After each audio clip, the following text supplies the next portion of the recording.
What's up, guys? Originally, Hannah and I had written up a video with this title that was going to just be funny, kind of a meme if anything. We were going to play, stream, and upload only Fortnite content for a week straight leading up to the video, and then had a bunch of funny bits and jokes, and of course we were going to poke fun at some of the ridiculous hate comments we got during that time, which, trust me, there's no shortage of auto-filtered comments right now.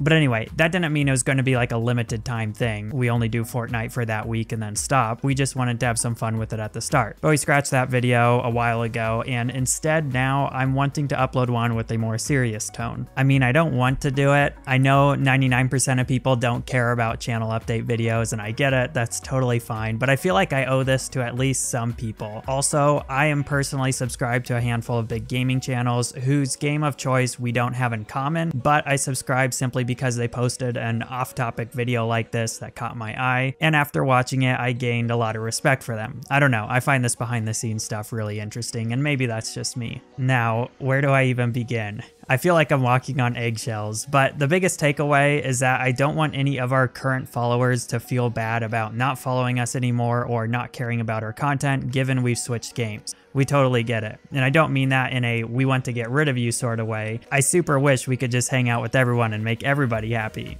Of course, we have nothing to say but thank you to those that have followed our channel and hung out with us. But Hannah and I both know 99% of people subscribe to this channel for PUBG content, because that was all we did and still remains a bulk of the content on this channel. But just like everyone else, we change. Our interests change, we get bored or need something that refreshes or re-excites us, or the landscape we're on itself changes. Any normal person, or probably all of our viewers, have the freedom to do anything they want whenever they want in that regard, but content creators like us that haven't built a variety channel are usually stuck in a box, and that same freedom isn't granted to us. And by the way, this doesn't take me by surprise. There's another channel similar to us that went through a similar change quite a while ago and described the process as very dark times for them. But now they're absolutely on top, crushing it, never to look back. If they had allowed that little bit of disdain coming from some of their viewers to dictate their decision, they wouldn't be near where they are today. You see, I never want to disappoint people, but I also never feel bad when we upload different kinds of content, because I know this is the internet and nobody is forced to watch anything. They may act like it, but in reality, if somebody doesn't like the game we play, there's probably 100,000 other videos of the game they do like to play. You feel so far? Again, I really don't want this to come off as offensive. The only conclusion that should come from this video is that we want everyone to enjoy what they enjoy and let others enjoy things too. If you don't enjoy what we make, why not find another channel that you do enjoy? There was another creator that made a hard shift in content, as most creators have at some point, and he later released a video going after his fans for not following him through the change and talking about how that's so unfair and whatnot. That's not us at all. It's a great fantasy to have, but it's not reality. And I will say there are some of you that hang out on our channel just because you like us and you don't entirely care what we do, and you're so incredibly kind, it makes me sick. Just kidding.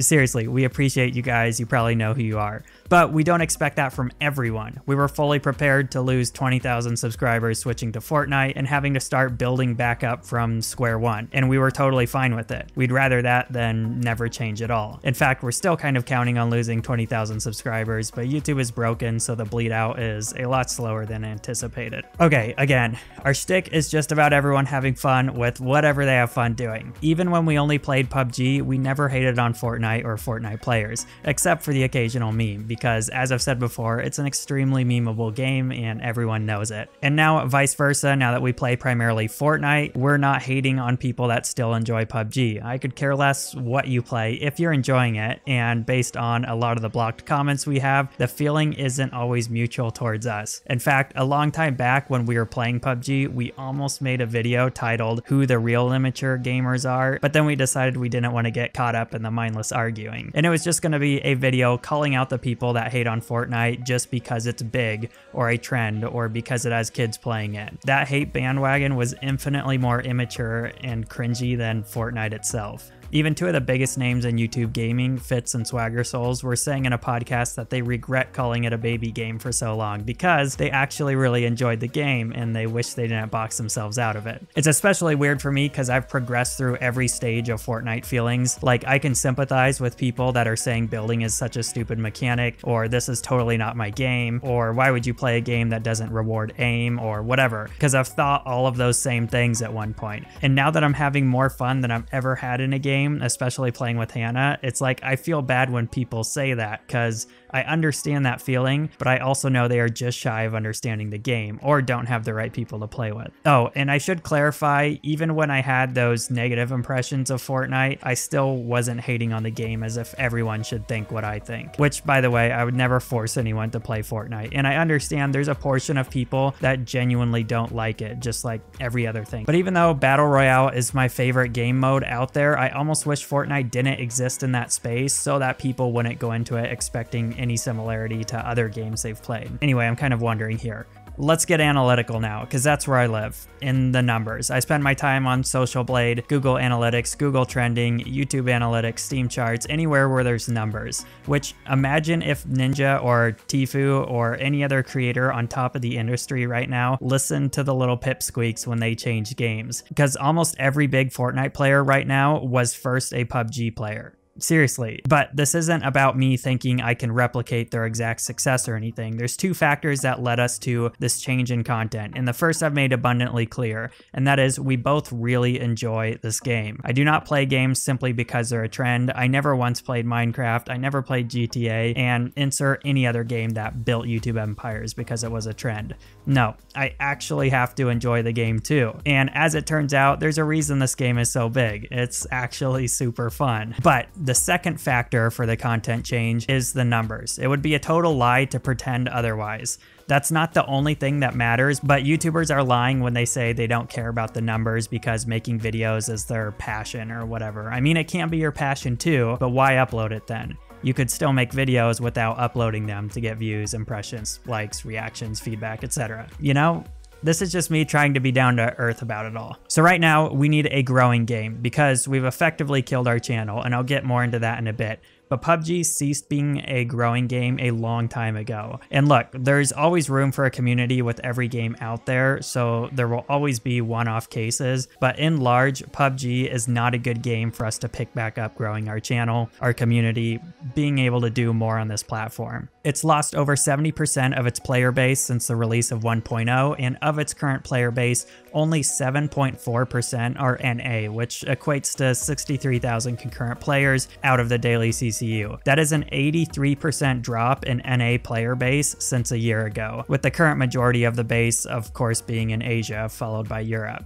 Now, it's still a big game, I wouldn't deny that, but that's not what matters. What matters is that it's a growing game, whether that be in player base or just in general interest, and at least in North America, neither of those are true. In fact, when you search it on Google Trends, its hits are far, far lower than other games of its size. Overwatch is a bigger game in terms of growth and hits right now in the US, same with Call of Duty Blackout, of course. But still, they all pale in comparison to Fortnite. I could give a ton of case studies with PUBG channels whose growth has stopped or reversed, or whose view to subscriber ratio has significantly dropped from where it was before, but I don't feel it my place to publicly analyze other channels' numbers. And again, every game has a community. There will always be some channels that still thrive no matter what, but for us, when you put all the facts on the table, we would be fools to stay on the PUBG path. WTF Moses tweeted out the other day that he loves PUBG and all, but not a day goes by where he doesn't regret ignoring Fortnite. And that was us for a while until recently we decided to stop ignoring it. WTF Moses, for those who don't know, has been a dominant contributor to the PUBG scene, mostly known for his casting in tournaments. But he also tweeted out a poll the other day asking what everyone thought about the Fix PUBG campaign. Out of over 1,500 votes, 1% said it was a success, 32% said moderate success, and 66% said nothing changed or complete failure, with the majority of votes being on complete failure. And if you go through the comments, it was pretty unanimous that this last patch has put the game in one of the worst states it's been in. I found that really interesting because he is a PUBG community. I'd expect that kind of reaction from asking an outside community about PUBG. But anyway, I've said it before, others have said it, it's not a very inspiring or rewarding game for most content creators at the moment. Despite all that, remember, I still acknowledge it is fun, and people that have fun playing it are completely valid in doing so. It's just not right for us. Now, given the origin of our channel, in the short term, we'd of course be getting better views with PUBG content. But even some of the last PUBG content we posted got a very small amount of views,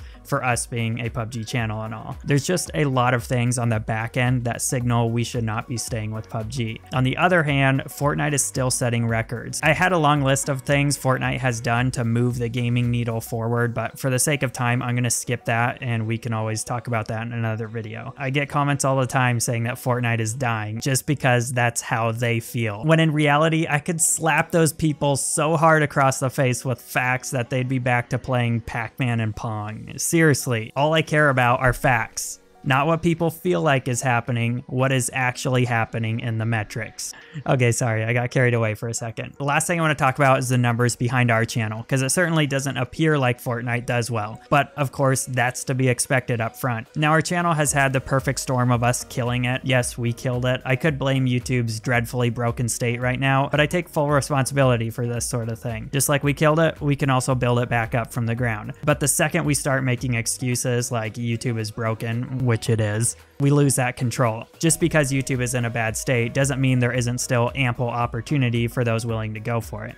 Now, we sort of killed our channel in 3 ways. The first being we took long breaks, which there was a time when you could do that on a channel and still have your content be treated equally by YouTube, but not anymore. Consistency and frequency are much more heavily rewarded, and also we live streamed on YouTube, which popular COD YouTuber Drifter recently posted an interesting video detailing the effects that live streaming on YouTube has on a channel. You see, watch time was the metric to go by for a long time, but then it shifted to click-through rate, which is why clickbait has exploded. Anyway, super long story short, the majority of people are more likely to click on a 2 to 12 minute video than a YouTube live stream. Thus, the algorithm isn't rewarded as much by promoting your live streams, and so as a whole, the live streams start to cripple your channel. Bottom line, we did some things wrong that hurt our channel. Secondly, Google announced they are shutting down Google+, a service in which everyone was forced to sign up for in order to use YouTube. Well, now that they have begun the process of shutting Google+ down, YouTube has been breaking like crazy, and most suspect it is a direct result of Google+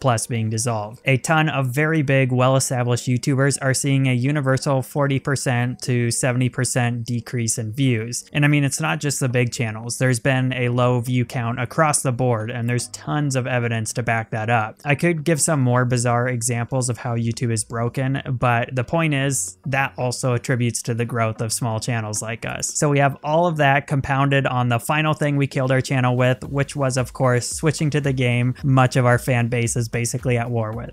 That definitely doesn't help us. I thought it would be less of a stretch because it is all within the Battle Royale genre, but my goodness, no. Many of the Overwatch channels on YouTube switched to Fortnite a long time ago, but I guess that was less of a stretch because of the art style and just overall concept behind the game. You know, utilizing gaming to create a surreal world. Anyway, I explain all that just to say nothing has taken us by surprise. Everything we've done is calculated, and that doesn't guarantee anything on YouTube, but we were able to calculate the success of our channel with PUBG at one point, and so I'm willing to say we can do it again. The comments we get pointing out basic stuff like our views with Fortnite content versus PUBG content a year ago are super shallow. You can't think like that and expect to get anywhere. Everything has to be taken into consideration. You have to look at the big picture. Long story short though, this is what's up with our channel. We had tons of failure to launch PUBG content at one point. We've just long since hidden most vids with under 2,000 views on this channel, but all it took was one video to jumpstart the growth of this channel channel, and so that is exactly what we're going to work towards again. I have no idea if this is a video I should have made or not, but I personally felt like there needed to be some closure. We made a hard shift in content, and I apologize for that abruptness, but I wanted to make sure people know it's okay to not be interested. The bleed out of subscribers has been so much slower than we expected, and part of that is because you guys are really cool and support us anyway, but I'm guessing most of it is just because YouTube is broken and very slowly showing our content to a small amount of people at a time. Maybe this video will speed things up, I don't know. I wish I could have turned monetization off on this video, but I really want as many of our followers as possible to see this, and YouTube definitely wouldn't show it to anyone if ads were turned off. I could talk about this stuff all day though. I mean, I already cut so much out just for the sake of time. Nonetheless, I feel like this is a good closing the chapter video. We won't be leaving this video up for very long, as it's just to update current people on our channel. It would be kind of confusing if someone saw it a month from now. Thank you guys for giving me a few minutes to explain our sitch. From here on out, we just look forward to playing a game we really enjoy and being part of a community that we think is really cool and doing a lot of cool things. Where it will take us from there,